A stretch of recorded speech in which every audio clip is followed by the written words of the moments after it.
Let's do a lightning round. Quick questions, quick answers on a variety of issues to see where Fred Thompson stands.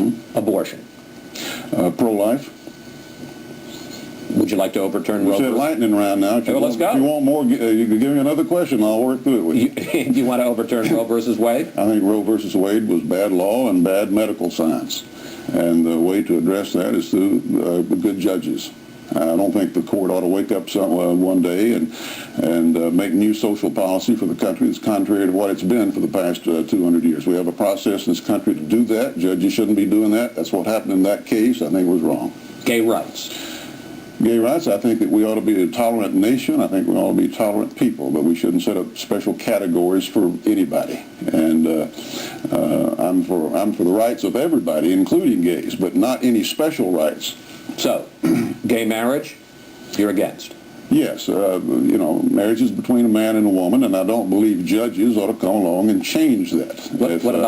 What about civil unions? I think that it ought to be left up to the states. I personally do not think that is a good idea. But I believe in many of these cases where there's real dispute in the country, these things are not going to be ever resolved. People are going to have different ideas. That's why we have states. We ought to give great leeway to states and not have the federal government and not have the Supreme Court of the United States making social policy that's contrary to the traditions of this country and changing that overnight. And that's what's happened in a lot of these areas. Gun control. Well, I'm against gun control generally. Check my record, you'll find I'm pretty consistent on that issue. So this federal court, appeals court ruling this last week, I guess Friday, in the case of D.C., you'd be perfectly happy to let people have handguns in their homes? Yeah, absolutely. The court basically said the Constitution means what it says, and I agree with that. On the other hand, you have taken some stands that conservatives may not like. For instance, you voted for John McCain's campaign finance reform. I came from the outside to Congress, and it always seemed strange to me. We had a situation where people could give politicians huge sums of money, which was the soft money situation at that time, and then come before those same politicians and ask them to pass legislation for them. I mean, you get thrown in jail for stuff like that in the real world. And so I always thought that there was some reasonable limitation that ought to be put on that. And, looking back on the history, Barry Goldwater in his heyday thought the same thing. So that's not a non-conservative position, although I agree that a lot of people have interpreted that way. You also favor comprehensive immigration reform. I want to... No. Well, let me put up on the screen something that you said last year about illegals, and let's take a look at it.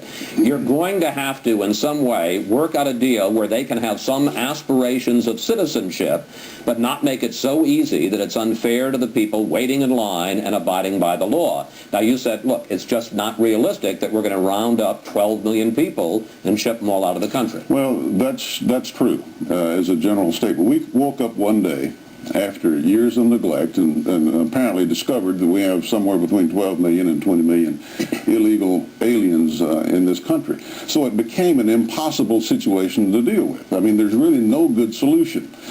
So what do? You have to start over. Well, I'm concerned about the next 12 million or 20 million. So that's why enforcement at the border has to be primary. I think most people feel disillusioned after 1986 when they had this deal offered to them before. And now are insisting that, we solve the security problem first and then we'll talk about what to do with regard to other things. Certainly no amnesty or nothing blanket like that.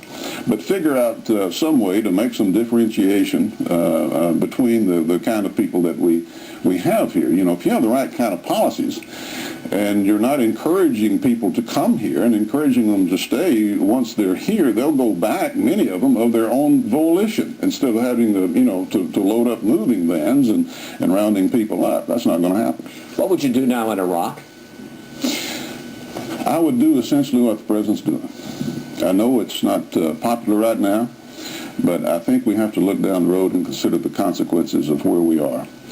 We're the leader of the free world, whether we like it or not. People are looking to us to test our resolve and see what we're willing to do in resolving the situation that we have there. People think that if we hadn't gone down there, things would have been lovely. If Saddam Hussein was still around today with his sons, looking at Iran developing a nuclear capability. He undoubtedly would have reconstituted his nuclear capability. Things would be worse than what they are today. We've got to rectify the mistakes that we made. We went in there too light, wrong rules of engagement, wrong strategy, placed too much emphasis on just holding things in place while we built up the Iraqi army. It took longer than we figured. Wars are full of mistakes. You rectify things. I think we're doing that now. We're coming in with good people. We're coming in with a lot of different people. I know General Petraeus from when he was at in Tennessee at Fort Campbell. He believes in the plan. He's convinced me that they can do the job. Why would we not take any chance, even though there's certainly no guarantees, to not be run out of that place? I mean, we've got to take that opportunity and give it a chance to work. I mean, how do you figure out whether or not there's interest out there, whether there is support? How are you going to test the waters? This day and time, it doesn't take long to learn what people think. I have never beaten down a lot of doors in my life, but occasionally doors have opened to me, and I had sense enough to see that they were opening, and I would walk through them, and they've always turned out well for me.